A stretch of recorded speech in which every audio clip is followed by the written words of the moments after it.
हाँ जी दोस्तों, आज हम लॉ का आरटीबी डिस्कस करने वाले हैं, जनवरी 26 अटेम्प्ट का। तो दो लोग मैं और लविश सर, दो लोग मिलकर आपको पूरा लॉ का कॉन्सेप्ट कवर करने वाले हैं। तो आइए सबसे पहले एमसीक्यूज के ऊपर बात करते हैं।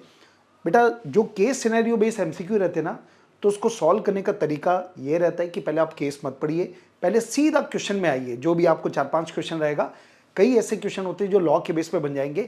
आइए अपन इसको प्रैक्टिकली देखते हैं, क्या ये सही होता है क्या। ये केस सिनेरियो नंबर 2, उसमें सीधा मैं ऑप्शन में जा रहा हूं। सबसे पहले देखिए, ये केस सिनेरियो 2 चला, इसको छोड़ो। अब सीधा ऑप्शन में आओ कि क्वेश्चन क्या पूछ रहा है। हाँ जी, ये ऑप्शन आ रहा है आपका क्वेश्चन नंबर 1। इसमें पूछ रहा है आपको, the tribunal passed an order dated 20 May 2024, latest by what date should the entry of Mister Raj name shall be made in the register of member. देखो, वहां पर हमने एक लॉ में जो कंपनीज एक्ट का सेक्शन नंबर 59 है, वो यहां पर एप्लीकेबल होगा। कंपनीज एक्ट का सेक्शन नंबर 59, और 59 ये बोलता है कि अगर एनसीएलटी ने कंपनी को ऑर्डर दिया कि आप अपने रजिस्टर को रेक्टिफाई करो, तो ऑर्डर मिलने के 10 दिन के अंदर कंपनी को उस रजिस्टर को रेक्टिफाई करना पड़ेगा। अब हमको यहाँ पे जो एनसीएलटी का ऑर्डर है, वो ऑर्डर कब मिला है? 10 मई को, 20 मई को सॉरी, उसमें 10 दिन ऐड कर लूं, तो अगर आप 10 डेज ऐड करोगे तो 30 मई, 30 मई तक को, 30 मई लास्ट डेट होगी जहां पे कंपनी को अपने रजिस्टर को रेक्टिफाई करना पड़ेगा। तो करेक्ट आंसर क्या होगा? ऑप्शन सी, 30th में। यहां पर आईसीआई का जो आंसर है, वो आईसीआई का आंसर गलत है। आईसीआई ने आंसर दे दिया है 27th में, जो कि गलत है। चलिए आगे बढ़ते हैं। तो देखिए, अभी जो क्वेश्चन अपन ने बनाया उसमें हम लोगों ने कोई केस सिनेरियो पढ़ा नहीं है, ठीक है। अब आते हैं क्वेश्चन नंबर 2 में। इसके सेकंड नंबर में बोला, suppose chairman of the company went abroad 2 days after the AGM. AGM होने के 2 दिन के बाद वो अब्रोड चले गया और वो अनअवेलेबल है, अगले 31 दिन तक वो अवेलेबल नहीं है। During this period AGM report was signed by 2 director, one of whom was additional director. Comment on the validity of the signing off the report.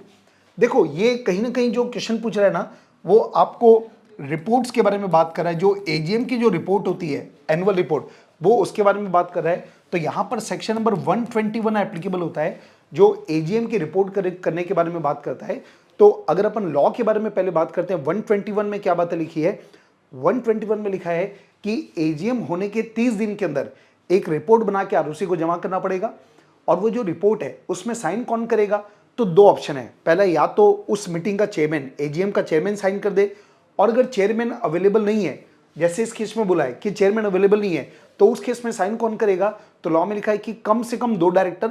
अगर कंपनी में एमडी है तो एक एमडी साइन होगा, उस 2 में एक एमडी होना चाहिए, प्लस सीएस साइन करेगा। तो यहां पर यह पक्का है कि स्टेटमेंट बिल्कुल गलत है, ये जो लिखा है वैलिड नहीं है। अब हम लोग एक बार ऑप्शन में देखते हैं कि आपको पूछा क्या है। ऑप्शन में देखो, सीधा सीधा अगर मैं करेक्ट ऑप्शन में जाऊं तो आंसर देखो, यस तो हो ही नहीं सकता, आंसर यस तो हो ही नहीं, वैलिड तो है ही नहीं है। तो नो में देखो क्या लिखा है, ऑप्शन बी हो सकता है, signing is not in order as only chairman is authorised to sign the report. ये वाला गलत क्यों है? क्योंकि खाली चेयरमैन नहीं, चेयरमैन नहीं है तो दूसरे लोग भी साइन कर सकते हैं। तो अब पढ़ते हैं अपन ऑप्शन नंबर डी। इसमें क्या लिखा है कि ये स्टेटमेंट जो है वो वैलिड नहीं है, वैलिड नहीं है।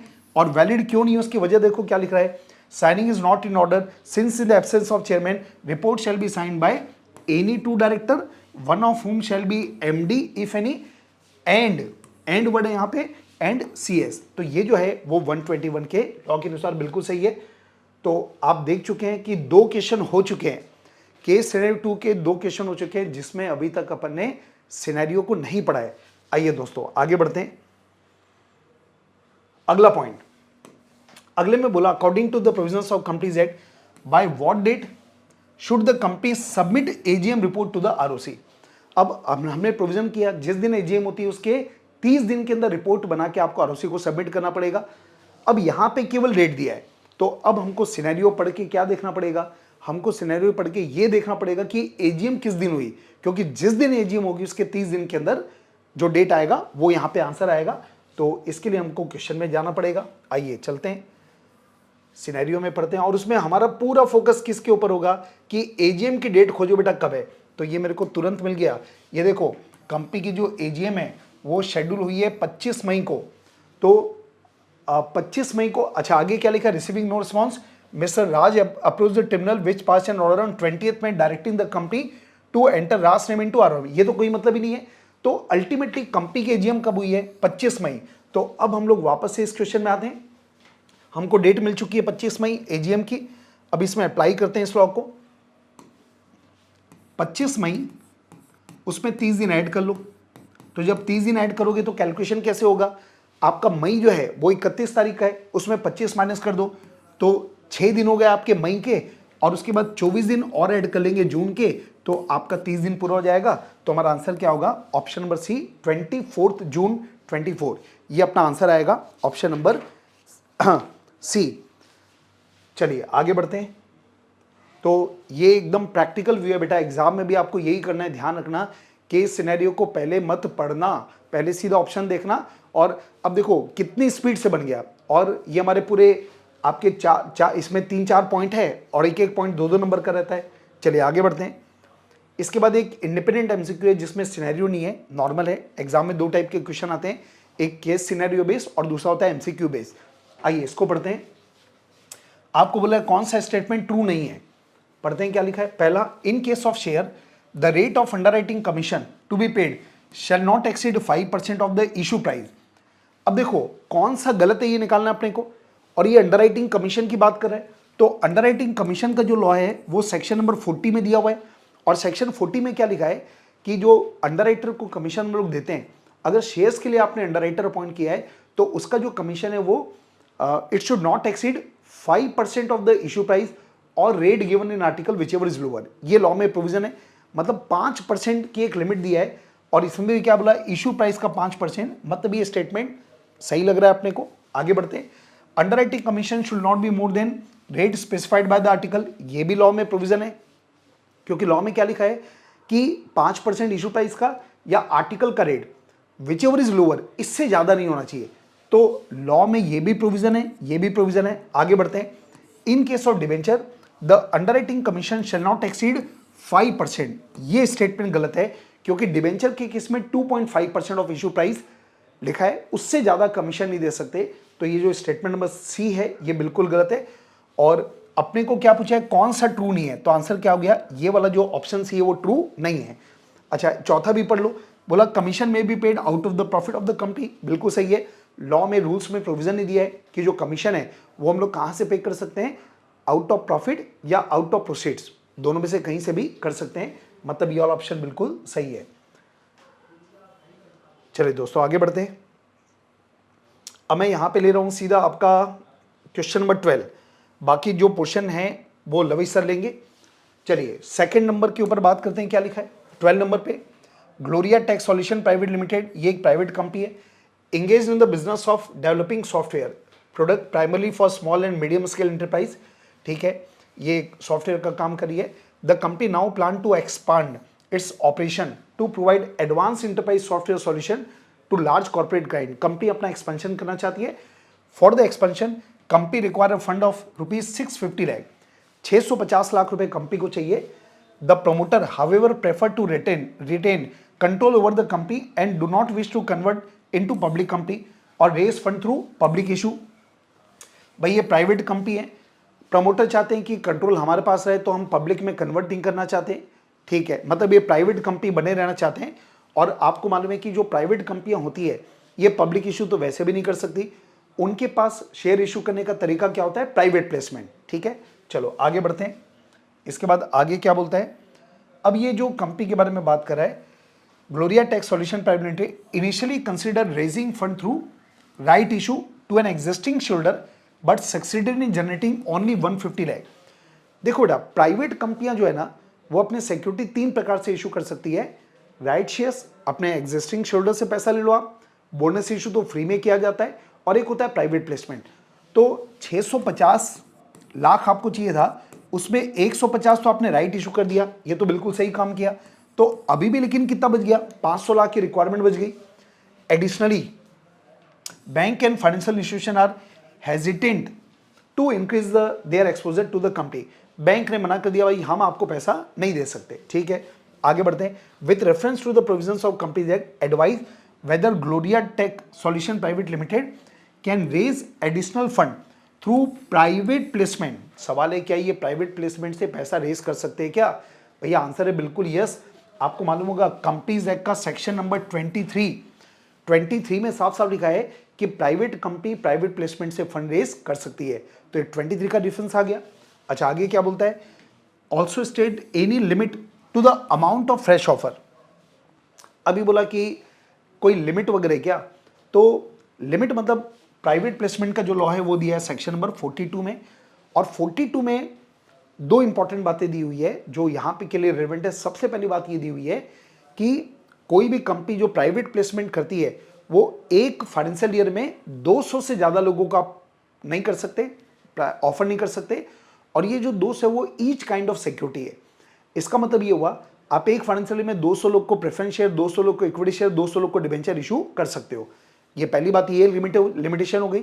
और सेकंड नंबर एक चीज ये ध्यान रखना है कि जब भी आप प्राइवेट प्लेसमेंट का ऑफर करते हो तो जो अर्लियर ऑफर है, जो पहले आपने कोई ऑफर किया होगा, तो वो जो ऑफर है वो ऑफर या तो कैंसिल हो गया हो या वो कंप्लीट हो गया हो। तो ये लिमिटेशन बस आपको ध्यान रखना पड़ेगा, और उसके अलावा कोई लिमिट नहीं है। आप जितना मर्जी उतना प्राइवेट प्लेसमेंट आप कर सकते हैं अंडर सेक्शन 42। चलिए आगे बढ़ते हैं। इसके बाद हाँ जी, अब आते हैं अपन लोग क्वेश्चन नंबर 15 में। देखते हैं क्या बोलता है। देवर्षी लिमिटेड एक कंपनी है, इसने प्राइवेट प्लेसमेंट किया, मतलब अगेन ये भी सेक्शन नंबर 42 के ऊपर क्वेश्चन आ गया। Of security during financial year 23-24 by offering it as follow. इन्होंने ऑफर कैसे किया देखो आप। Equity share, debenture. Equity share कितने लोग को ऑफर किया? 210 लोग को। और डिबेंचर कितने लोग को ऑफर किया? 50। अब क्वेश्चन आगे पढ़ने के पहले एक बार हम लोग थोड़ा सा लॉ के ऊपर बात करते हैं। 42 में क्या लिखा है?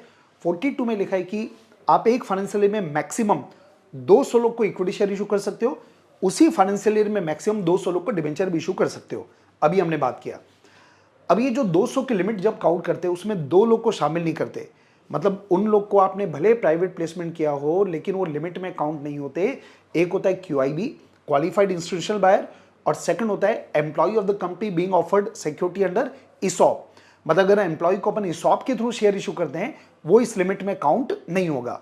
चलिए, तो 210 लोग को अपन ने ऑफर किया। अब यहां पर रिमार्क में देखो क्या लिखा है।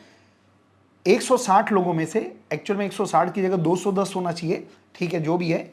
अब आप आगे पढ़ते हैं, इसमें क्या लिखा है? 20% वर ऑफर्ड शेयर अंडर ESOP। मतलब आपको ये बोल रहा है कि 20 लोग ऐसे हैं जो जिनको ESOP में शेयर इशू किया। इसको माइनस कर लो, 210 में 20 माइनस कर लो तो कितने हो गए? 190 लोग को। तो ये बिल्कुल लिमिट के अंदर है, 200 लोग को अपन ऑफर कर सकते हैं। सेकंड नंबर देखो, 50 लोग को डिबेंचर इशू किया। इसमें क्या लिखा है? Debenture was secured against immovable property of the company for which charge holder registered the charge on payment of fees to the ROC। तो ये तो सिक्योर्ड डिबेंचर है, तो कोई दिक्कत नहीं है। अब यहां पर अगर अपन देखा जाए तो 200 की लिमिट है, अपने 50 ही लोगों को हमने जो ऑफर किया वो कितने लोग को किया है? केवल 50 लोग को। तो कोई इशू ही नहीं है। अपने पास तो लिमिट कितना है? 150 की लिमिट है अभी। और अभी क्या पूछा देखो आप, as per the provisions of companies act determine the maximum number of person to whom Devarshi Limited could have offered its security under the private placement during the financial year 23-24। देखो ये आपको बोला कि कितने लोग ऑफर कर सकते हैं, तो ये आंसर आ गया अपना भाई, ये 190 लोग को है और इसमें 150 लोग को और ऑफर कर सकते हैं। तो ये हो गया आपका अगला क्वेश्चन नंबर 15।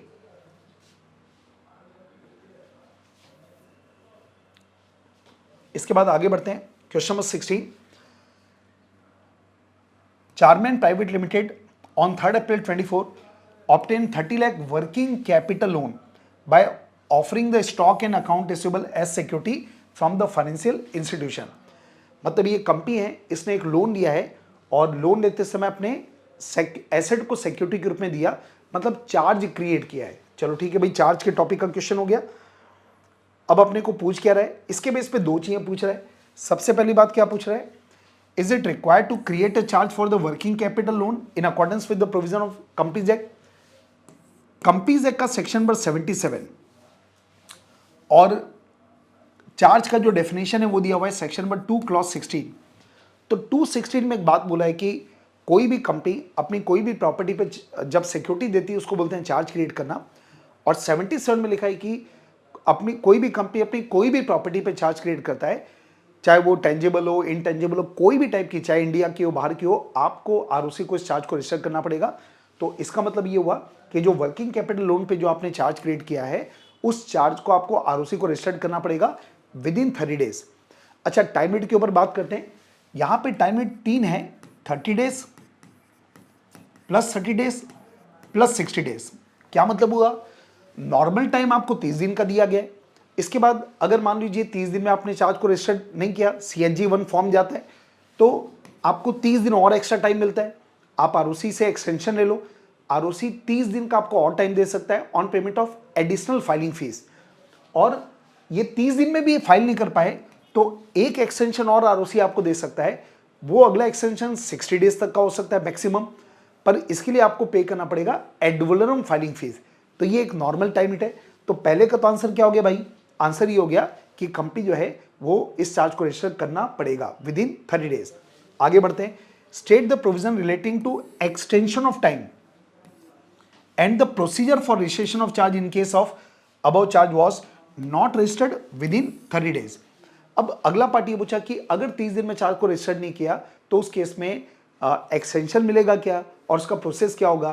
तो भैया एक्सटेंशन तो मिल सकता है, ये भाई अपने बात कर दिया। 2 एक्सटेंशन मिल सकता है, एक में एडिशनल फाइलिंग फीस और दूसरे में एडोलम फाइलिंग फीस देना पड़ेगा। और उसके लिए हमको आरओसी के पास एप्लीकेशन देना पड़ेगा। आरओसी एक्सटेंशन तभी देगा when there is sufficient cause. ठीक है, ये सब आप करोगे तो आपको एक्सटेंशन आरओसी दे सकता है।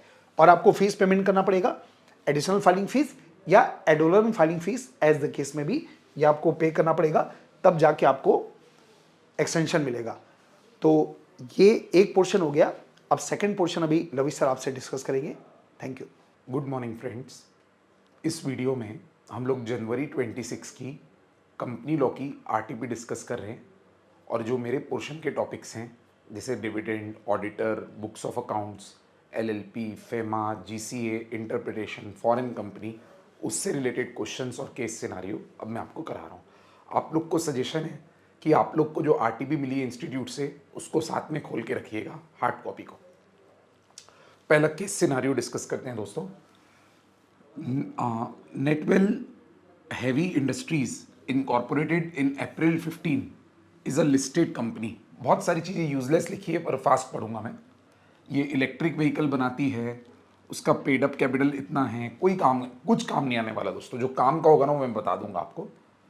On 15th May 24, after the closure of financial year 23-24, but before the AGM, the board declared interim dividend at the rate of 10%. तो एक इवेंट याद रखना कि 15th May 24 को बोर्ड ने इंटरिम डिविडेंड डिक्लेयर किया।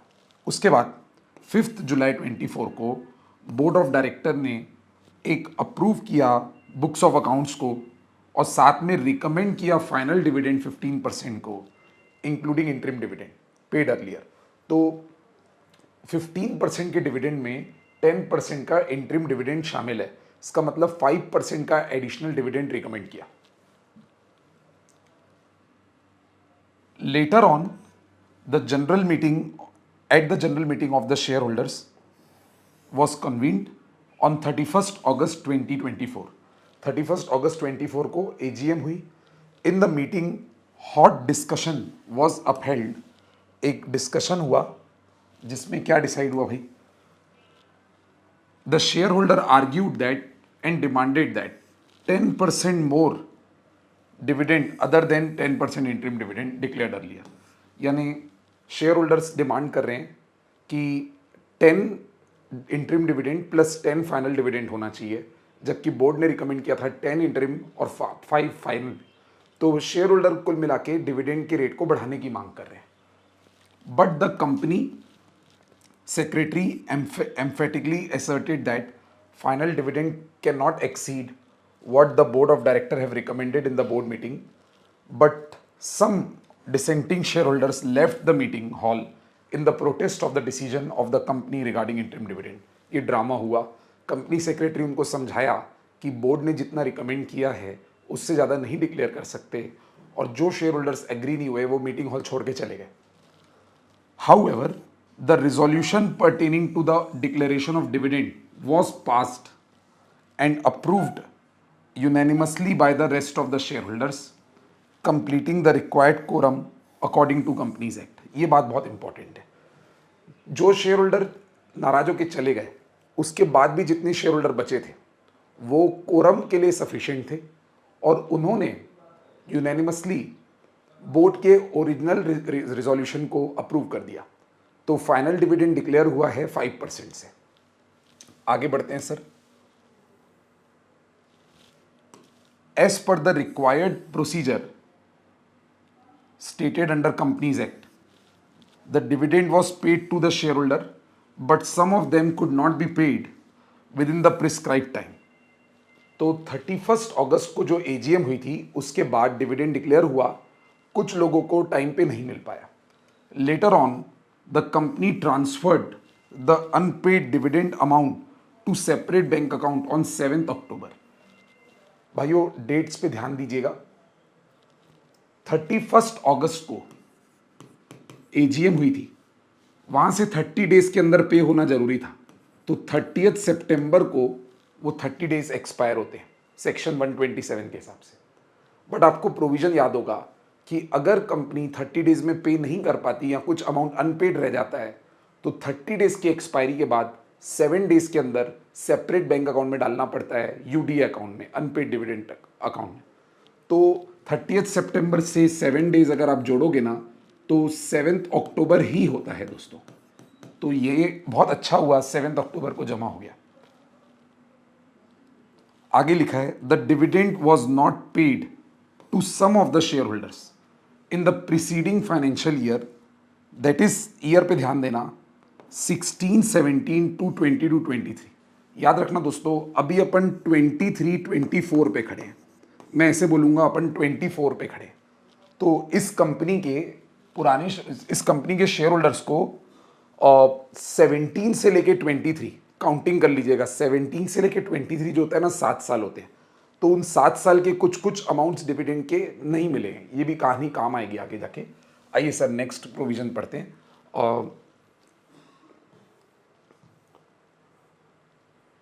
ये लंबी कहानी है अश्विन के लिए.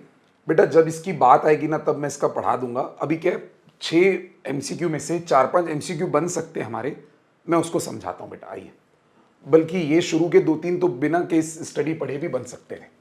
पहला question, since the board of director of the company has already declared interim dividend before approval of books of accounts and closure of financial year, whether the board of director can declare final dividend without approval of shareholder.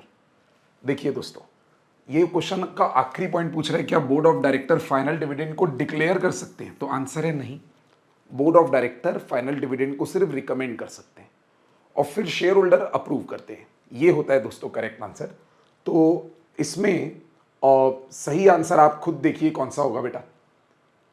मेरे हिसाब से B point सही होगा. The board of director can recommend final dividend but approval of share holder is mandatory. और इस question में case scenario में ऐसा हुआ था. आप याद करें कि बोर्ड ऑफ डायरेक्टर ने रिकमेंड किया था, फिर जो लोग चले गए थे उसके बाद भी शेयर होल्डर सफिशिएंट बचे थे, उन्होंने यूनानिमसली अप्रूव किया था. हालांकि ऑर्डिनरी रिजोल्यूशन भी पर्याप्त होता. ये हुआ सर फर्स्ट क्वेश्चन का आंसर. आगे बढ़ते हैं सेकंड क्वेश्चन में. सेकंड क्वेश्चन है once the rate of dividend has been recommended by the board of directors it can not be increased. बिल्कुल सही. Some of the share holder walked out on this ground. ये हम लोग case में सुने थे. Question पूछ रहा है which procedure is correct among the following statements. तो नीचे बहुत सारे ऑल्टरनेटिव्स दिए हैं, अपने को बताना है कि इसमें से क्या सही है. आइए सर पढ़ते हैं. पहला ऑप्शन पढ़ते हैं, disregarding the boycott of some share holders. यानी कुछ शेयर होल्डर्स ने बॉयकॉट किया, उस बात को साइड कर देते हैं, उसको ध्यान नहीं देते. If the quorum is present during the course of general meeting. अगर जनरल मीटिंग में minimum number of members present है and the majority of them have approved it, then the rate of dividend recommended by the board shall be treated as approved. लिखा है अगर minimum number of members present है और उसमें से majority approve कर देते हैं, मेजॉरिटी अप्रूव कर देते हैं मतलब ऑर्डिनरी रिजोल्यूशन पास हो जाता है, तो जो बोर्ड ने रिकमेंड किया था वो फाइनल मान लिया जाएगा क्या? बिल्कुल सही लिखा हुआ है, यही ऑप्शन एकदम सही लिखा हुआ है। अगर ऐसा होता है तो बिल्कुल सही है। तो मेरे को लगता है बी सी डी पढ़ने की जरूरत ही नहीं है, पर फिर भी पढ़ता हूं।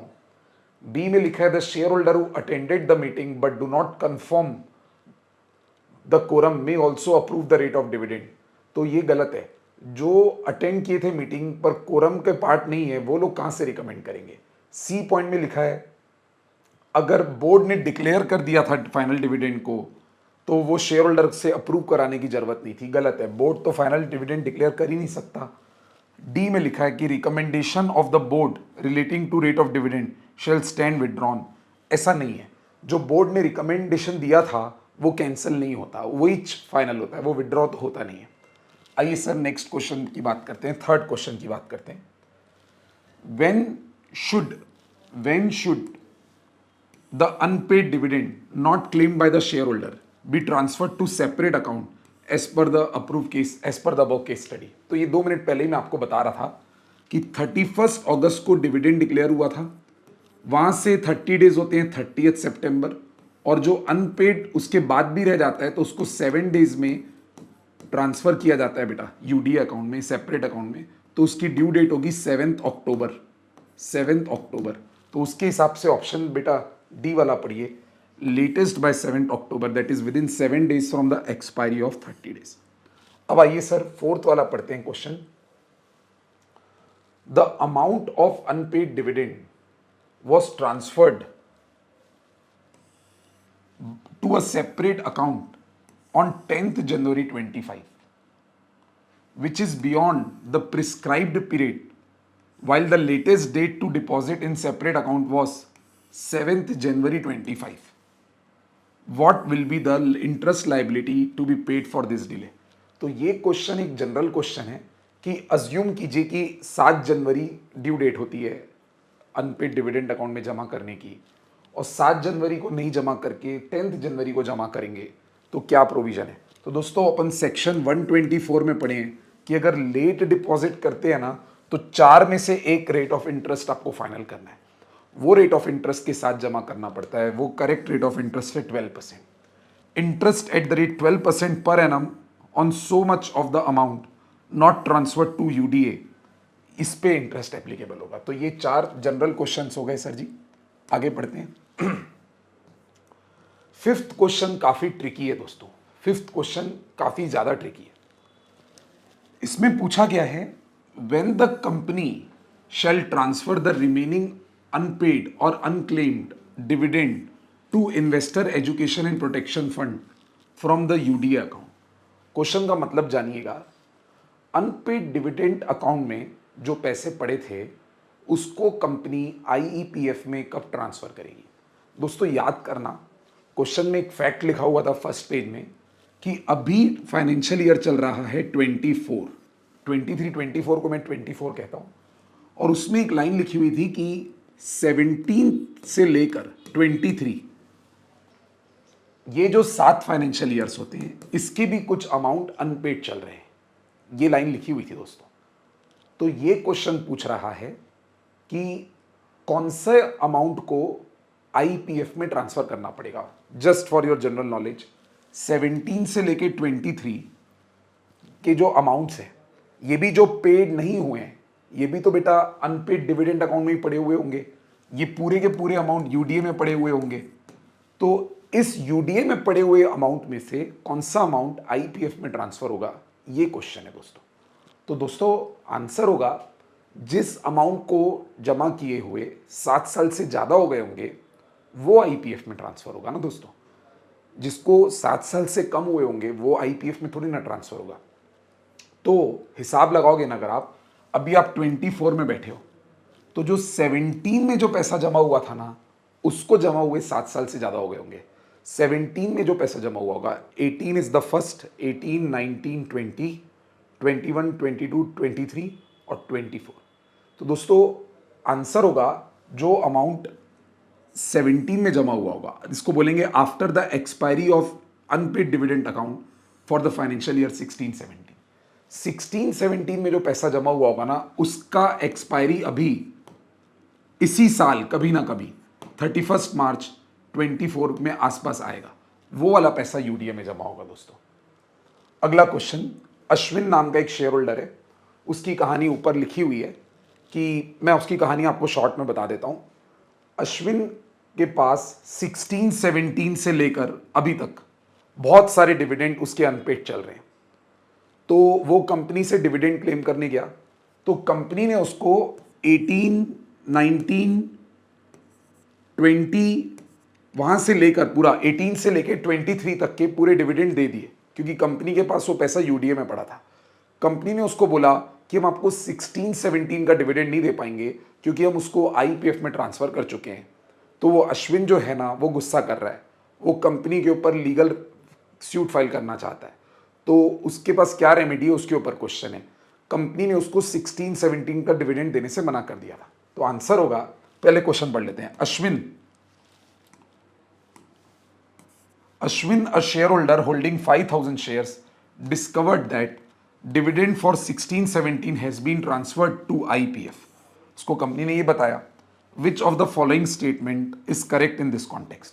तो अश्विन क्या कर सकता है दोस्तों? इसमें हमारा कॉन्सेप्ट है, जो अमाउंट कंपनी ने आईपीएफ में ट्रांसफर कर दिया है वो अश्विन आईपीएफ अथॉरिटीज से क्लेम कर सकता है, कंपनी से नहीं क्लेम कर सकता। कंपनी ने बिल्कुल सही किया है 16-17 का पैसा आईपीएफ में जमा करके। क्वेश्चन ऑप्शंस देखेंगे सर जी क्या क्या दिए हुए हैं। ऑप्शंस हैं,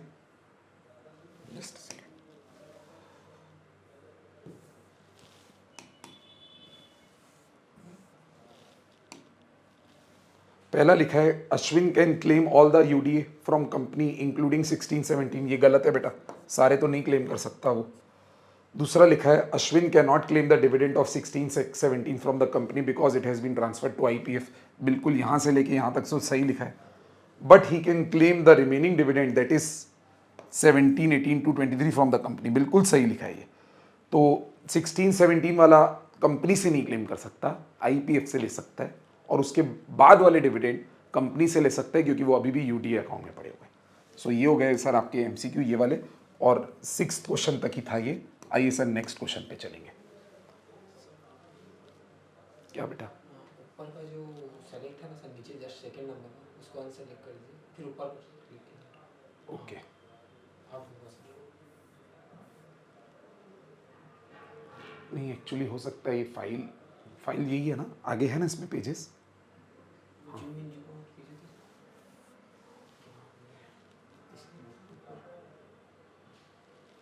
थोड़ा स्लो चल रहा है ये एक्चुअली।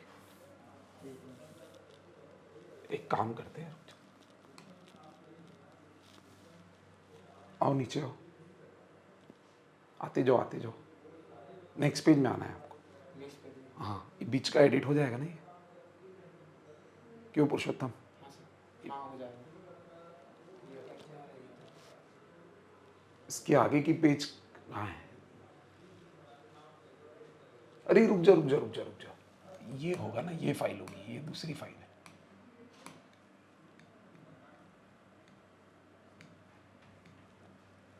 ये फाइल क्यों नहीं खुल रही है? ये इधर से करें। ये दोनों अलग अलग फाइल होनी चाहिए ना। ओपन करें सर। ये वाली फाइल ओपन करो। ये है अपने कितने पैसे का, उस साइड का। हो तो क्या पढ़ाऊँ? ये तो क्वेश्चन और आंसर बढ़िया साथ साथ लगा दिया है इसने। ऊपर नीचे हो जा रहा है ना। हाँ ठीक है, शुरू करूँ डिस्क्रिप्टिव। ठीक। चलिए दोस्तों, अब अपन डिस्क्रिप्टिव क्वेश्चन शुरू करते हैं। ये वाला क्वेश्चन दोस्तों सेक्शन 131 के ऊपर है, जो रिवीजन ऑफ फाइनेंशियल स्टेटमेंट से रिलेटेड होता है। आइए क्वेश्चन पढ़ते हैं। इन August 25, Mr. Raj, a financial consultant to Bright Limited, advised the board of director of the company to revise its financial statement for the year 22-23 after discovering that they did not comply with certain provisions of Companies Act relating to financial reporting। थोड़ा notice कीजिए दोस्तों, अभी हम बैठे हैं August 25 में, इसका मतलब अभी 25-26 फाइनेंशियल ईयर चल रहा है। हम लोग बेटा 131 में ना प्रीसीडिंग 3 फाइनेंशियल ईयर्स के फाइनेंशियल स्टेटमेंट और बीओडी रिपोर्ट को ही रिवाइज कर पाते हैं। तो 24, 23 और 22 ये वाले रिवाइज हो सकते हैं। तो ये जो मिस्टर राज है ना, ये इनको 23 से रिवाइज करने बोल रहा है। 23 फाइनेंशियल ईयर के फाइनेंशियल स्टेटमेंट को रिवाइज करने बोल रहा है, मतलब यहाँ तक तो वैलिड है, टाइम बार्ड नहीं है। Examine with reference to the applicable provisions whether Bright limited can do so, बिल्कुल कर सकती है। वो प्रोविजन लिखना पड़ेगा आपको कि board of the directors are of the opinion that financial statement do not comply with 129 or board report can do not comply with 134, then they may on an application made to tribunal revise the financial statement or board report pertaining to 3 preceding financial years। ये पढ़े थे हम लोग बेटा, ये provision आपके सामने, आइए देखते हैं। ये लॉ हमारी बुक से आप रेफर कर दीजिएगा, जो मैं अभी बोल के भी बताया आपको। ट्रिब्यूनल को एप्लीकेशन फाइल करना पड़ेगा और अप्रूवल मिलने के बाद ये 3 प्रीसीडिंग फाइनेंशियल इसका कर सकते हैं। अप्रूवल लेना पड़ेगा ट्रिब्यूनल का और फिर बोर्ड ऑफ डायरेक्टर का जो रिजोल्यूशन पास होगा उसके 14 डेज के अंदर एप्लीकेशन फाइल होता है ट्रिब्यूनल के लिए। और बेटा जो ट्रिब्यूनल का ऑर्डर मिलता है अपने को अप्रूवल का, उसको आरओसी के पास फाइल करना पड़ेगा। तो यहाँ से लेके यहाँ तक लॉ हो गया दोस्तों, ये भी लॉ है, ये भी लॉ है, क्लास में याद किए हैं। और फिर conclusion, in this case since the financial statement for 2022-23 fall within 3 preceding financial year, therefore this company can revise these financial statements provided board of director obtains the approval of tribunal within 14 days from the decision taken by the board, and this procedure must be adhered to in order to comply with companies act 2013। तो direct question है दोस्तों basically. Next question पे चलते हैं। ये question sir जी आपके auditor के ऊपर है, क्लास में किया हुआ है ये भी। ये रेम्यूनरेशन ऑफ ऑडिटर के ऊपर है sir. 142, silver line appliance limited is engaged in the business of manufacturing high quality kitchen. Important बात नहीं है, सीधा मेन बात पे आता हूं। The company appointed its statutory auditor for financial year 24। The engagement letter with the auditor included a clause stating that remuneration would be mutually decided. आगे लिखा है the director of the company have approached you to seek advice on the provision relating to remuneration. तो दोस्तों अपन, मैं आपको class में ये provision बताने के बाद एक सेपरेट एग्जाम्पल दिया हुआ था SHRD प्राइवेट लिमिटेड के नाम से। उसमें हम पढ़े थे कि इस तरीके से भी रेम्यूनरेशन अगर फिक्स होती है तो उसको वैलिड माना जाता है दोस्तों। तो ये क्लास में किया हुआ डायरेक्ट क्वेश्चन है, पर फिर भी एक बार रीडिंग करा दे रहा हूं आपको आंसर की।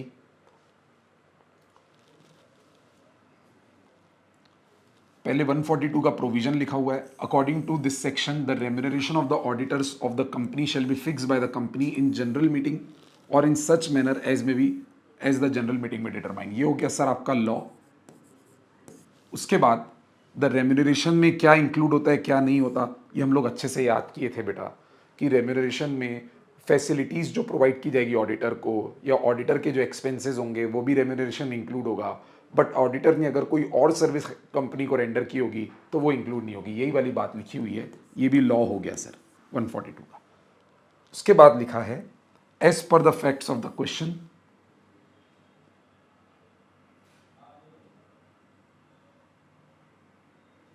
remuneration of the appointed statutory auditor shall be fixed by the company in general meeting or in such manner as the company may determine। ये कंक्लूजन किया है, बट इसको ये वाला जो तरीका है म्यूचुअली डिसाइड करने वाला, ये भी वैलिड होता है, ये भी वैलिड होता है। ये स्टडी मेट के आंसर में दिया हुआ है, म्यूचुअली डिसाइड करने वाला तरीका भी वैलिड होता है। आइए सर नेक्स्ट क्वेश्चन, ये आ रहा है सर क्वेश्चन फॉरेन कंपनी के ऊपर। अपने को सिर्फ ये डिसाइड करके बताना है कि ये कंपनी फॉरेन कंपनी है कि नहीं। सेम टू सेम क्वेश्चन हमारी बुक में दोस्तों मैंने आपको डलवा के दिखाया था। अपने को एक एक करके क्वेश्चन बताना है। पहले तो डायरेक्ट क्वेश्चन पूछा है कि फॉरेन कंपनी किसको बोलते हैं, तो अपने को डेफिनेशन लिखना है। Company incorporated outside India having place of business in India, whether by itself or through its agent, whether physically or in electronic form, and it carries on business in India. तो ये पहले लिखना है और फिर एक एक केस के ऊपर इंडिपेंडेंट कमेंट करना है। जर्मनी वाली जो कंपनी है इसका बिजनेस सॉफ्टवेयर इंडिया में क्लिनिक के लिए सॉफ्टवेयर डेवलप किया है दिल्ली में। इससे दोस्तों फॉरेन कंपनी बन जाएगी इलेक्ट्रॉनिक मोड के कारण। वो देखिए answer, it is involve in transacting business and having a place through electronic mode, इससे फॉरेन कंपनी बन जाएगी। दूसरा केस है कनाडा वाला, इसमें इंडिया में कोई ब्रांच नहीं है, प्लेस ऑफ बिजनेस नहीं है, उसके लिए बस इंडिया में एजेंट्स ऑपरेट कर रहे हैं। ये एक नया केस है दोस्तों। अगर इंडिया में सिर्फ एजेंट्स ऑपरेट कर रहे हैं ना तो इससे फॉरेन कंपनी नहीं हो जाते, क्योंकि प्लेस ऑफ बिजनेस नहीं है। एजेंट्स ऑपरेट कर रहे हैं पर एजेंट्स भी प्लेस ऑफ बिजनेस एस्टेब्लिश नहीं किए हैं दोस्तों। ये नया केस है, वेरी इंपॉर्टेंट। उसके बाद ऑस्ट्रेलिया वाला केस पढ़ते हैं। सिर्फ बोर्ड ऑफ डायरेक्टर्स की मीटिंग इंडिया में होती है, बेंगलोर में, तो बोर्ड ऑफ डायरेक्टर की मीटिंग सिर्फ होने से वो कंपनी फॉरेन कंपनी नहीं होगी दोस्तों। आइए नेक्स्ट में चलते हैं। फॉरेन कंपनी का क्वेश्चन हो गया। अब एलएलपी का क्वेश्चन पढ़ते हैं दोस्तों। आइए, Raman Sita Mohan are partners in LLP RSM. As per LLP agreement profit and losses are share equally. Raman को पैसे की जरूरत थी, उसने अपना 40% शेयर्स इन प्रॉफिट अपने फ्रेंड अर्जुन को ट्रांसफर कर दिया। रमन, देखिए दोस्तों, रमन इसमें अपना पोर्शन, अपना स्टेक फाइनेंशियली ट्रांसफर कर रहा है। भूलना मत, अभी भी पार्टनर जरूर रहेगा, ये सिर्फ फाइनेंशियल इंटरेस्ट ट्रांसफर कर रहा है। After this transfer Arjun claims that he is entitled to participate in the management of RSM. बिल्कुल नहीं, हम पढ़ चुके हैं प्रोविजन। उसको सिर्फ रमन का स्टेक मिल जाने से वो पार्टनर नहीं बन जाता, तो वो बिजनेस में पार्टिसिपेट नहीं कर पाएगा। दूसरा, since Raman has transferred part of his rights he is deemed to be disassociated as partner of the firm. ये भी गलत। अपना पार्ट ऑफ द राइट्स किसी को ट्रांसफर कर देने से रमन फर्म से डिसएसोसिएटेड नहीं माना जाएगा, ही स्टिल द पार्टनर। तो अपने को आंसर देना है, क्या ये डिसएसोसिएट होगा, नहीं होगा, क्या अर्जुन को अधिकार मिलेगा, नहीं मिलेगा, वही तो मैं बता रहा था आपको। आइए सर आंसर देख लेते हैं एक बार। ये सेक्शन 42 के ऊपर क्वेश्चन है। इसमें अपन पढ़े हैं, the rights of a partner to share of profit and loss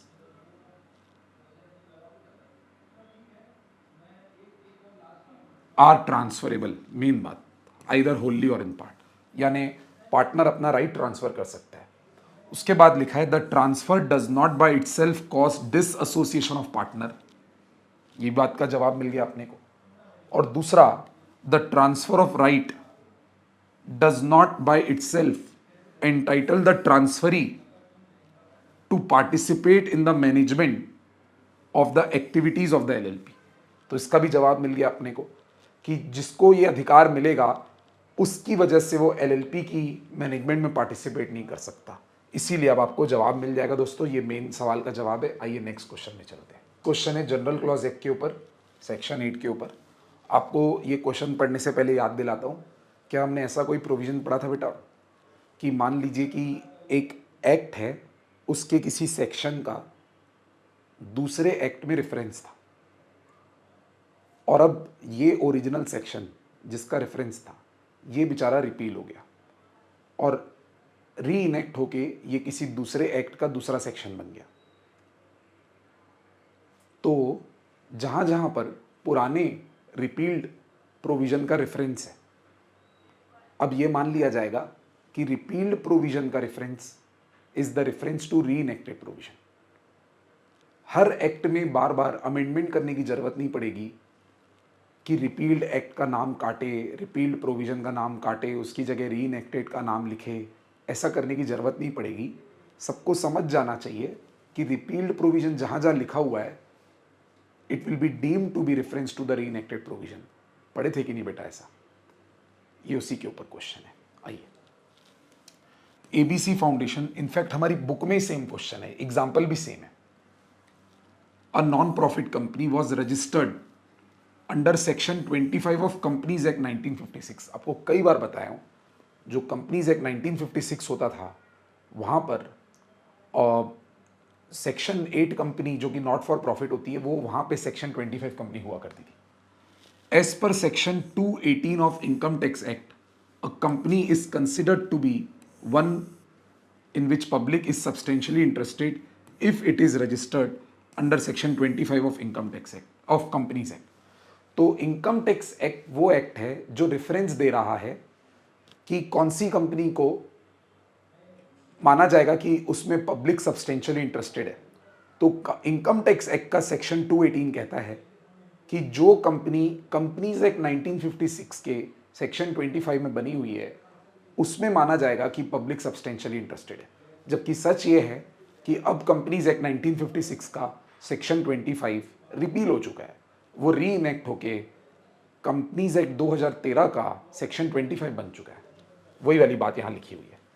after the enactment of companies act 2013, section 25 of companies act 1956 was repealed by section 8 of companies act 2013. तो ये हो गया. बट दोस्तों कहानी आगे क्या होगी मैं आपको बता रहा हूं. इनकम टैक्स एक्ट के सेक्शन 218 में अभी तक अमेंडमेंट नहीं आया. वो बेचारा आज तक कंपनीज एक्ट 1956 के सेक्शन 25 की ही बात कर रहा है. However the income tax act still continues to make reference to section 25 of companies act 1956 of income of in the section 218. तो ये जो लोग अभी तक अमेंडमेंट नहीं किए उसका क्या मतलब. क्वेश्चन है in this situation how should the reference to section 25 of companies act 1956 be construed after the commencement of companies act 2013. एक लाइन में आंसर बता रहा हूं. After the commencement of companies act 2013, the reference to section 25 of Companies Act 1956 should be construed as reference to section 8 of Companies Act 2013. ये conclusive answer बता रहा हूं. पर यहां तक लिखने से पहले अपने को लॉ भी तो लिखना पड़ेगा ना. तो लॉ ये है दोस्तों जो अपने नोट्स में अपन ने याद किया था. दोस्तों इस लैंग्वेज से बाउंड नहीं हो आप. मैंने आपको अपनी क्लास के नोट्स में सिंपल लैंग्वेज भी बताई थी. तो पहले लॉ लिखना पड़ेगा. ये लॉ रहेगा. केस लॉ की कोई आवश्यकता नहीं है. उसके बाद आप इस केस पे कमेंट करेंगे और इसका आंसर फाइनली ये रहेगा कि हमको ये मानना पड़ेगा कि वो रेफरेंस जो है वो री इनेक्टेड प्रोविजन का है. ये वाली लाइन मेन है. दो section 218 still mentions companies registered under section 25 of income tax 1956, but जो भी जीसीए का सेक्शन 8 है, by virtue of section 8 of GCA, the reference shall be deemed to mean companies registered under section 8 of Companies Act 2013. आइए sir last question discuss करते हैं. Sorry last नहीं, second last. Interpretation का direct question आया दोस्तों. ये वाला doctrine आप पहचानिए. Associated words to be understood in common sense manner. ये वाली लाइन कौन से डॉक्ट्रिन में लिखी होती थी याद करो. ये लिखी होती थी दोस्तों ये वाले डॉक्ट्रिन में.